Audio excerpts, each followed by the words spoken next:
Pakistan is facing major difficulties in mobilizing the funds it desperately needs for flood relief, yet the government remains strangely unfazed by its stalling effort to secure climate reparations from major global polluters. With government representatives taking a back seat, even countries that had pledged to help are now acting slowly to make good on their promises. Meanwhile, our leaders who had recently been patting themselves on the back for fighting Pakistan's case abroad now seem more occupied with other matters. This is dangerous complacency, as the window to secure global support for flood rehabilitation efforts is closing fast, and the government cannot squander the opportunity as it simply does not have the resources to deal with the catastrophe on its own. The situation is doubly alarming, considering both the State Bank and the Ministry of Finance are already basing their economic decisions on the expectation that the country will receive grants and funds which so far do not look very likely to materialize. On Wednesday, United Nations Humanitarian Coordinator Julian Hannes expressed serious concerns regarding available funding in his weekly briefing in Islamabad. The same day, most of our lawmakers failed to show up for a long-delayed debate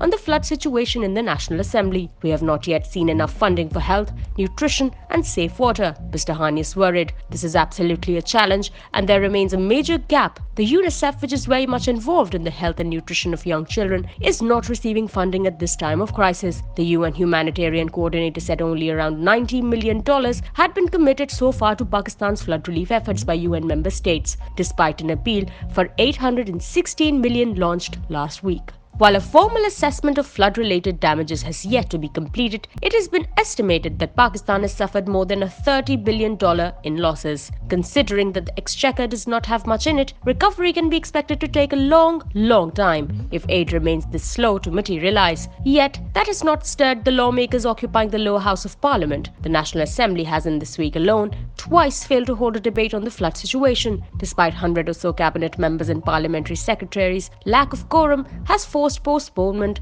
both times. PPP MNA Ghulam Ali Talpur was not wrong when he said that a picture of the nearly empty assembly should be sent to the UN as a sample of our leaders' commitment to their people. Does our government expect foreign aid and assistance to just walk in? Do our leaders not realize that they will condemn hundreds of thousands of people to abject poverty if they fail to secure enough resources to compensate for their losses?